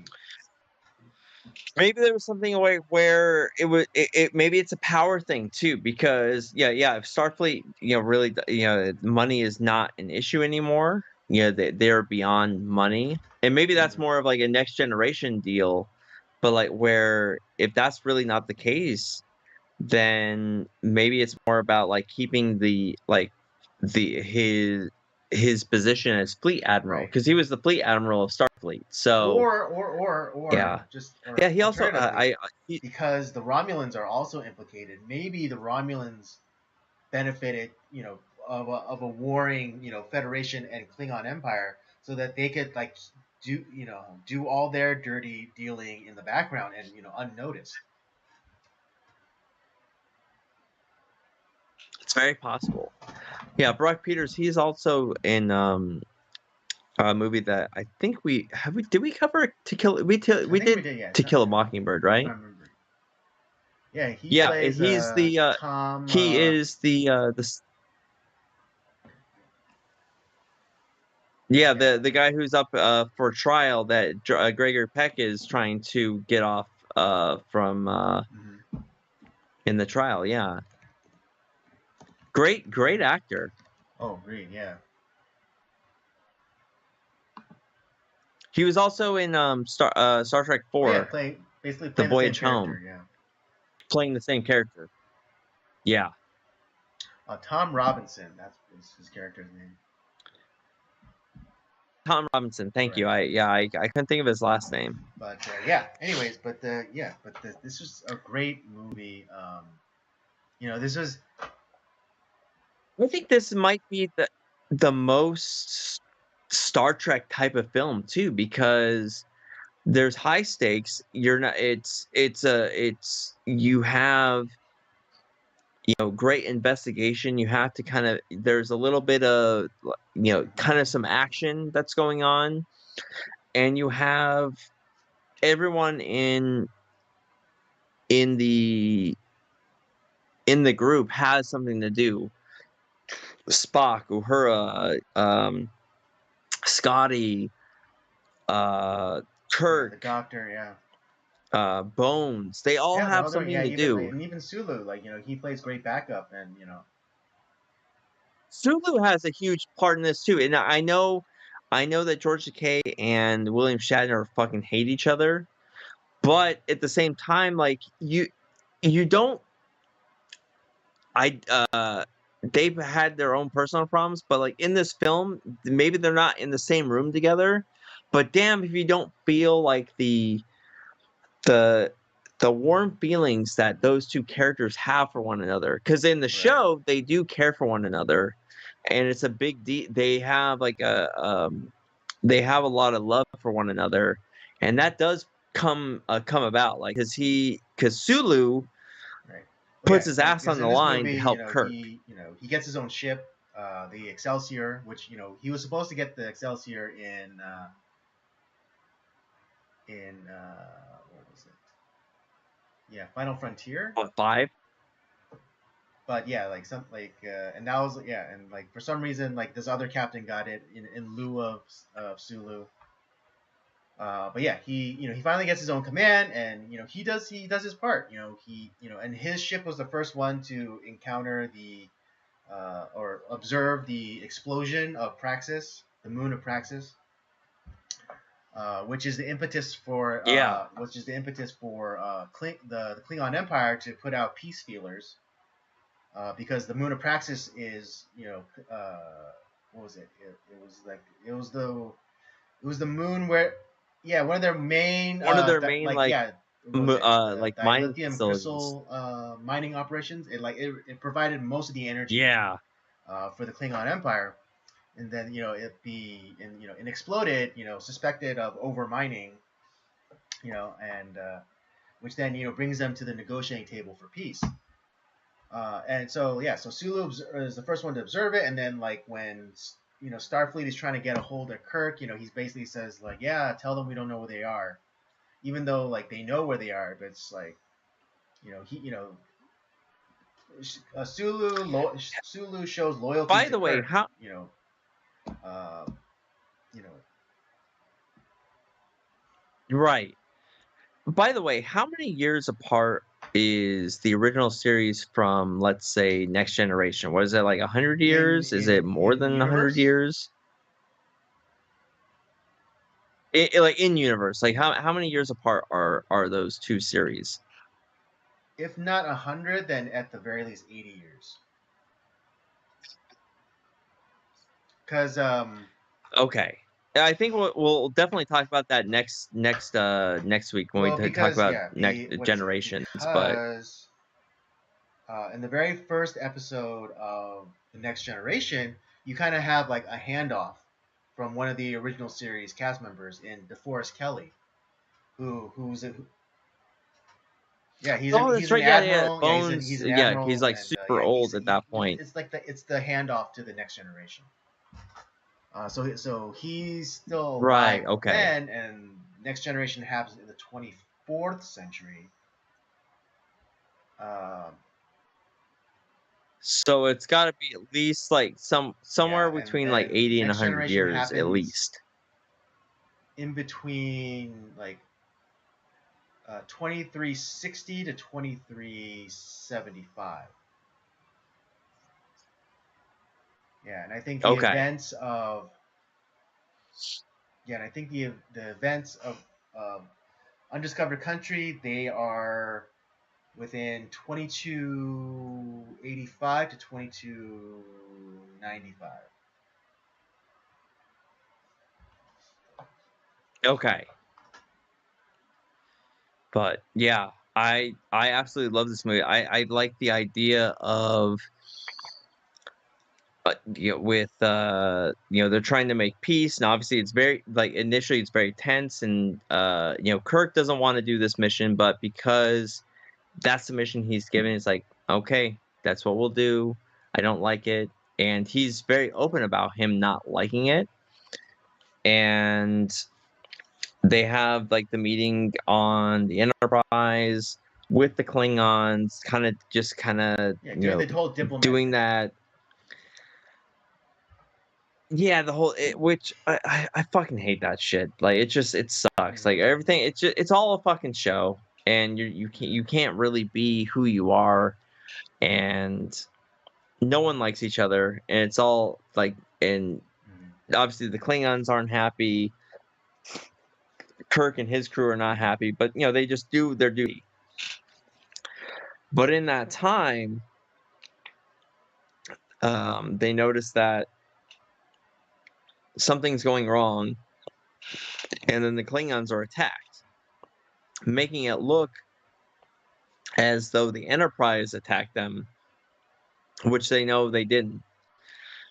And Bones and Kirk they rush onto the Klingon ship to And to try to save the help Chancellor. them, like let's go figure out what happened.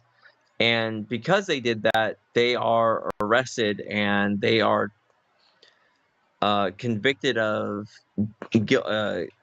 they're wrongfully convicted of causing the assassination of the Chancellor and all that stuff, which I think it's a great plot device. And then you have the rest of the crew, like Spock realizes like, yeah, something's not right here, and he investigates, and like the rest of the crew is trying to figure out, they're going on their own, they're delaying what they're supposed to do because they know that the perpetrators have to be on this ship. And so they go and they're trying to figure out who is the traitor and who did it. So I love that the investigative aspect of it. And then you have Kirk and Yeah, the Bones prison on planet. that like gulag and that Yeah. Siberian moon that that they're on, and that how the horrible conditions that they have to do there, and they're trying to escape and do their thing. Uh I just I love all of it. And then once everything finally comes together and they figure it out and who's the traitor and who are the people involved and like what's gonna happen, it all kind of comes together at the last second. They figure it out and it just feels very like this investigative thriller Yeah. Star Trek I film, mean, and I yeah, love it. partly the It's so reason good. why I love Captain America: The Winter Soldier is that spy thriller mystery element to it, where There's a lot of aspects to this film that is in that yeah, film too. exactly. Like So there's a so lot of because similarities. Captain America, he's keyed into like this mystery, this and all this intrigue, and he has to like figure things out. And he's sent on like this. He starts like investigating, and he goes to different places, and similarly to but this for Spock is more localized aboard the Enterprise because yeah, he figures that because they get ordered to put back in at space dock at Earth. But if they do that, then that will give the real assassins the opportunity to leave ship. And so they contrive these delays, and they like, oh, communications are down, oh, the warp core is down, it's going to take us weeks to repair. So they Yeah. contrive all of these technical things to delay uh, their return to Starfleet. And yeah, Spock really shows his true colors at this point, like where he's like, normally he'd be like, oh well, we can't lie, and we have to be super logical about everything, but like no, he's not. He is kind of more human in a sense in this case, where he realizes that by doing the logical things, that's not gonna help anything to fix. So in a sense, he is doing the logical thing by going against what he would normally do and do what he Right. knows is right.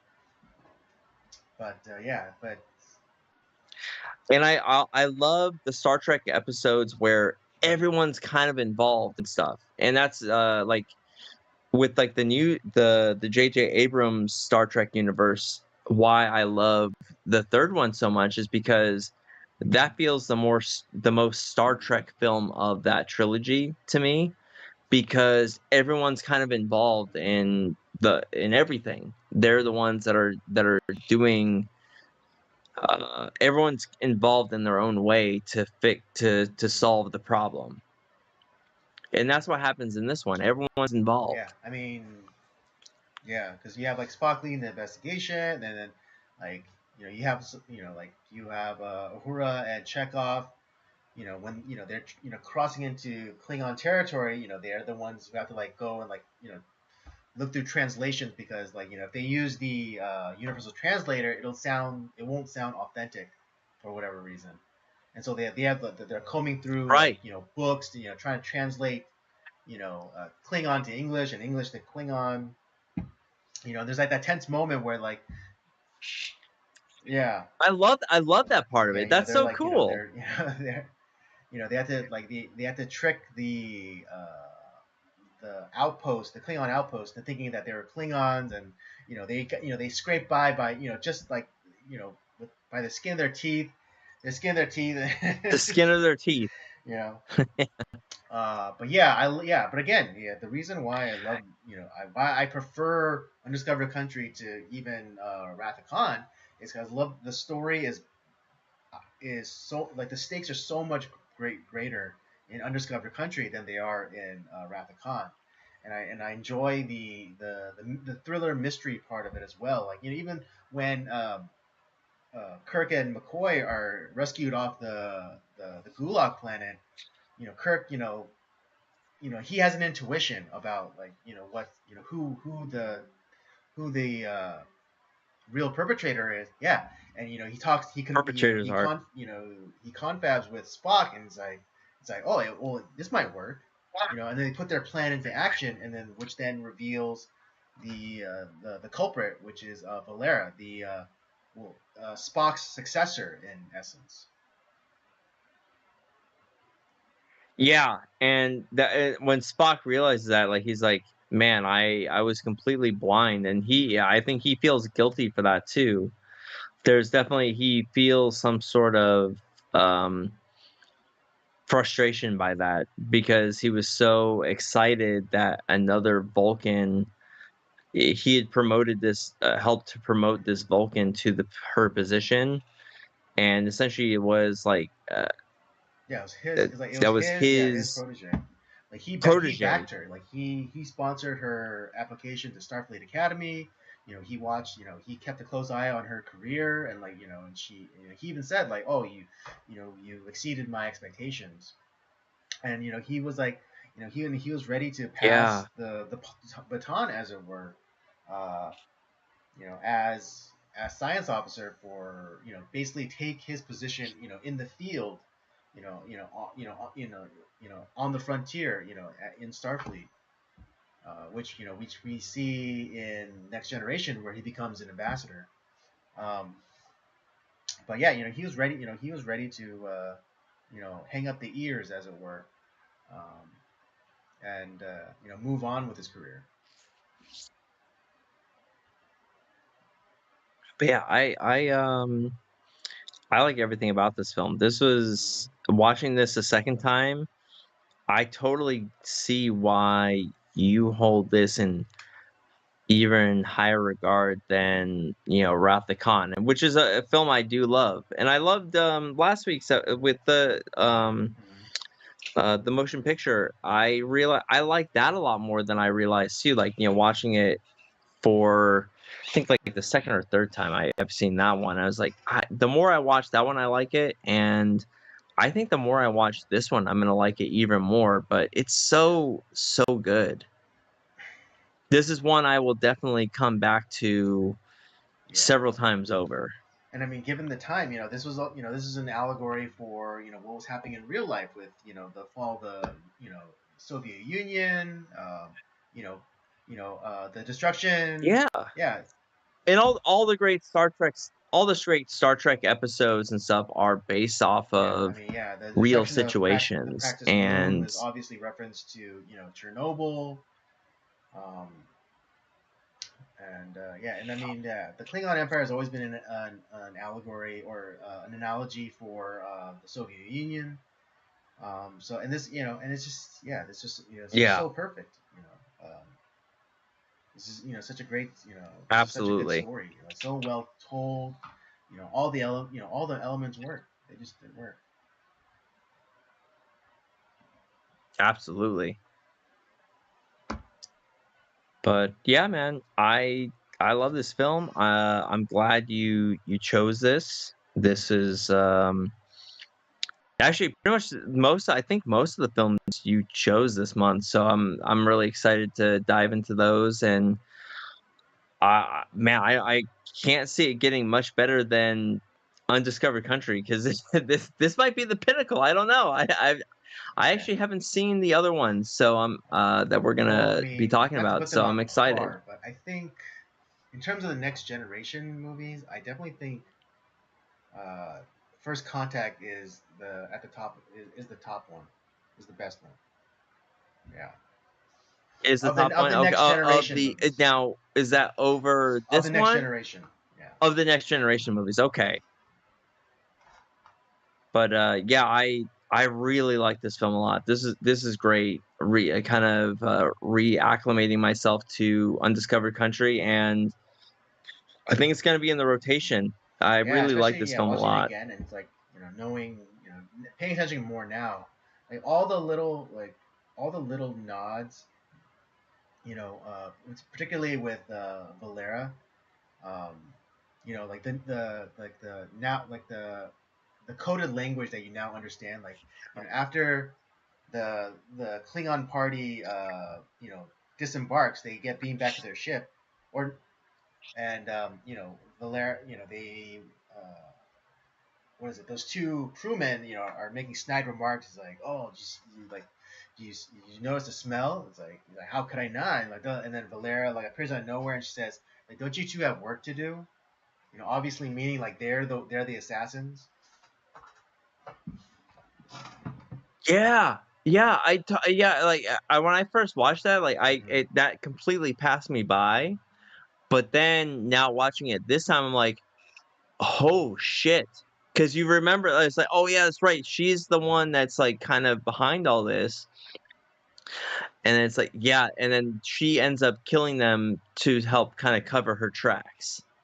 Because those are the two that end up Right. dead. They discover those two, and it's like we found the suits, but like the Right. guys that Yeah, they and like she belong was to, the they're one, and dead. she was also the one to what was it? Basically, do Chekhov's phaser.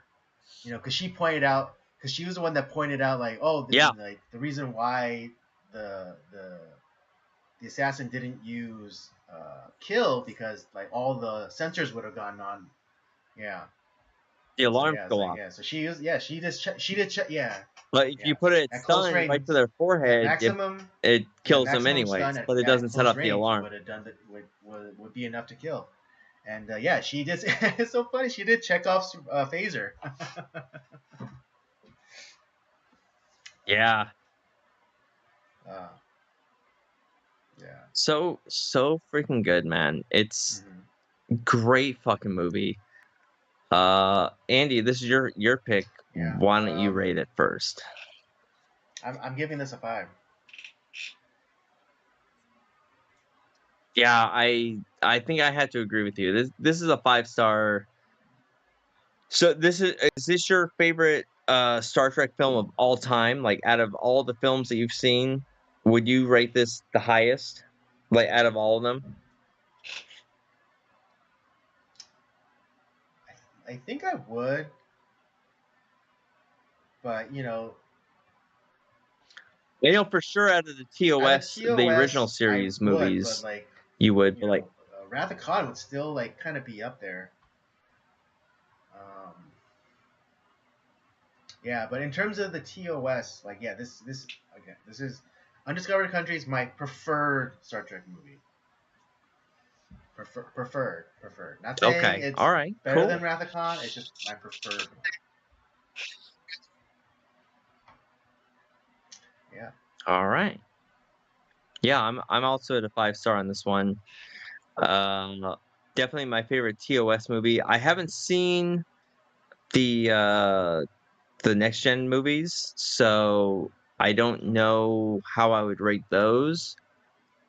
Um, I don't I don't know how I would if I could rate the J.J. Abrams Star Trek movies. I don't know how if I would rate those over the TOS movies at all. I mean, I Yeah, like I all kind of three of count them them, as like but their own thing. They're their own thing. they're their own thing. I don't consider them like canon. So I mean, yeah, You for what they enjoyed them were, though. like, yeah, I enjoyed the first one. The second one was okay. Third one was. I understand why you say it's the most Star Trek. The third one is the most Star Trek movie. Um, but in terms of stories, I don't think it was the strongest.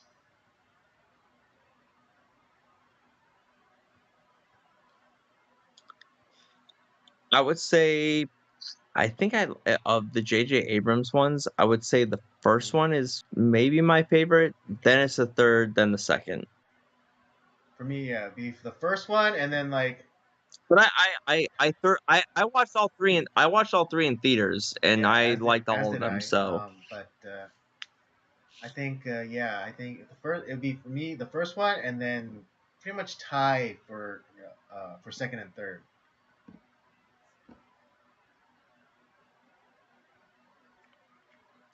yeah, I might need to. I'm due for a rewatch of the J.J. Abrams ones.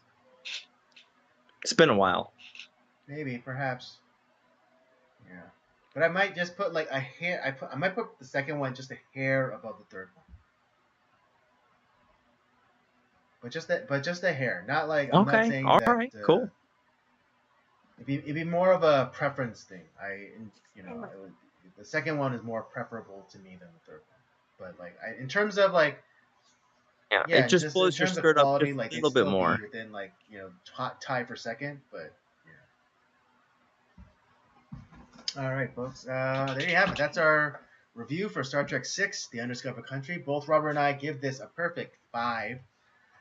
Um, it's Bingo. Yeah. my preferred Star Trek movie for a reason. And Robert just he sees why he sees why it Super is. solid, dude. So do yourself a favor and check out Star Trek 6. You won't be disappointed, I promise. Yeah, we're gonna do. I think Yeah, next we're week doing it's technically Generations a next next week, gen right? film, but it's the bridge. It's the bridge from TOS. Yeah, I TOS think it's the and Next bridge between the Generation. two. Yeah. Sweet. I can't wait. I've never seen it, so I'm super excited Yeah, about it. arguably the two greatest Star Trek captains on screen together at the same time. So Absolutely. yeah, something to look forward to next week.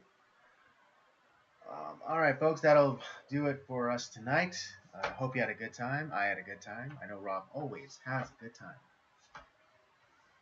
and I hope it's your My favorite favorite day of day the of the week as week. well. If you enjoyed this, don't forget to check out the library of other content that we have. The Circle of Jerks main podcast, old episodes of Nocturnal Transmissions, of course, with our movie reviews, as well as Rob's gaming show, Up By Up Down. Don't forget to follow us on our various social media accounts, Twitter and Letterboxd, or formerly Twitter, now X, and Letterboxd at Podcast EOJ, and Instagram at Circle of Jerks Podcast. And with all that said, we thank you for joining us tonight. Come back next week, and we'll do it all over again. Have a good night.